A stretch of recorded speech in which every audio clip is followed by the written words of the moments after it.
Hi, I'm Steve with Prima Coffee, and today we're going to talk about the Lagom P64 from Option O.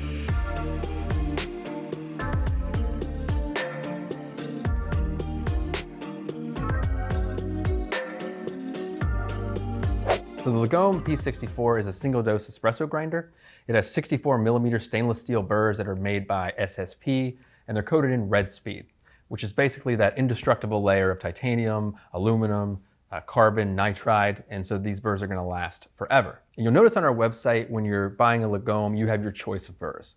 You can either get the Unimodal burrs or the High-Uniformity burrs. So both are made by SSP and both are coated in red speed, but they have a little bit of a different purpose.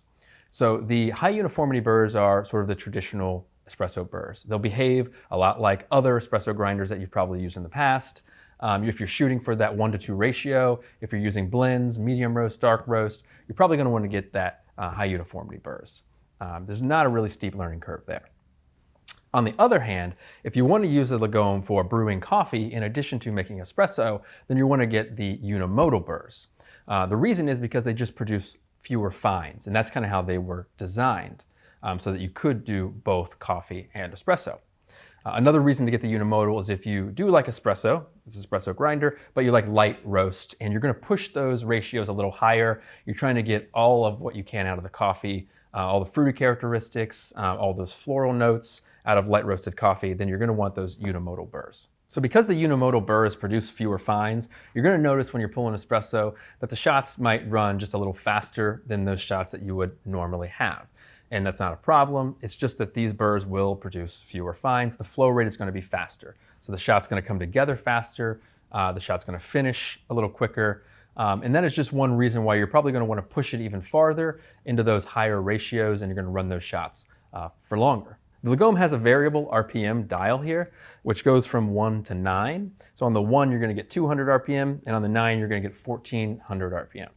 So in our test, this is really interesting because if you grind on the 9, so on the highest RPM, we find that the shots, the flow rate is actually going to be lower. So what we think is that it's producing more fines, it's producing more resistance than when we grind the shot on a 1, which it seems to be because the flow rate is faster, that it's producing fewer fines. And that is with both burr sets. So that is an interesting feature of this grinder that you can kind of mess around with that. So another thing you may be able to do is if you're at home, and especially if you don't want to waste coffee, if you have it on 9 RPM, for instance, and the shot is way too slow, you might just dial it down a little bit. Instead of having to dial in using the grind size, it may allow you to dial in using the RPM. So you have kind of a couple of things to play with. So it makes this just even more interesting. So the grind time will change with the RPM as well. When you have it on the highest RPM, an 18-gram shot of espresso will grind in about 13 seconds. And if you have it on the lowest RPM, that'll take about 30 seconds. The Lagom is an exceptionally quiet grinder. And so when we have it on the lowest RPM, we're really only seeing about 45 decibels. And when we have it on the highest RPM, we're not seeing much of a difference there. It's getting up into the mid-50s. So still pretty quiet. It's obviously a little bit louder when you have coffee in there, but you could be across the room and not even know that this is on. So this is a single dose grinder. So the hopper here can only hold about 40 grams of coffee. The top of it here has this little guard to keep any coffee from popcorning, basically coming out of the grinder when you're grinding. This portafilter fork, it does fit your standard 58mm portafilters. The wings just fit right into here, but this is also made to fit the grinds catch that they include, which fits just right there on top. So if you're gonna make coffee, you're probably gonna grind into this, and if you're going to make espresso, you probably grind right into your portafilter.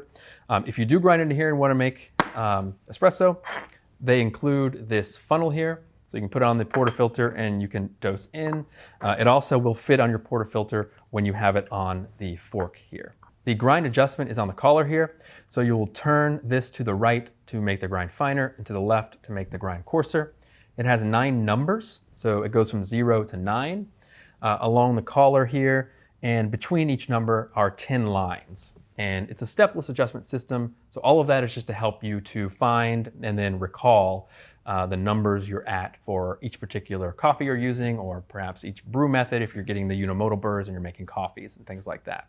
So like I said at the beginning, the Lagom comes with all of these things here in front of me. I've already talked about a couple of them, but I'll go through them again. This is just a dosing cup. So it's a little steel cup that you can weigh your coffee in, and you can dump it into the funnel. It holds about 25 grams, which is great. It's less than what the hopper here can hold, about 50 grams. So the idea is that you will put this, which is your grinds catch or your grinds bin, here in its place, and then you can dose in with this. This here is your portafilter funnel. So this fits directly onto a portafilter, and then you can dose in without having to spill your grinds. Now this here is what's called the RDT, or the Ross droplet technique, or it's for the RDT, so it's not necessarily, you can get any spray bottle for that. And it basically allows you to spritz a little water on the whole bean before you grind. And the idea is that because this is not a zero retention grinder, it's a very low retention grinder, we'll find that it'll hold about up to 1/2 gram of coffee for each dose that we're using. And that is because there's this little bit of static. And you'll see that when you don't use the RDT here, that some static will catch, especially when you're using a portafilter. You'll see it because it'll catch here along the perimeter of that portafilter funnel. But that's because of the static electricity. When you use this, it reduces that static electricity, and basically you won't have any of that chaff or anything collecting here on the inside of this. And this here is basically a little whisk. It's used for the WDT, so the Weiss distribution tool. You're stirring up the grounds basically in order to, well, two things. You can reduce the number of clumps in there, and we know that clumps actually produce channeling because the water goes kind of around those. And also we just find in general that it helps to distribute the coffee nicely into the portafilter. So generally we will use this when we're pulling shots. So that is the Lagom P64 from Option O. You can get it in silver or in black. It's going to come with all these accessories here in front of me. And like I said, when you're buying this on our website, you'll have your choice of burrs, either the Unimodal burrs if you like light roasted coffees, and if you're going to use the Lagom to brew coffee as well. And then there's the High-Uniformity burrs, which are the more traditional espresso burrs.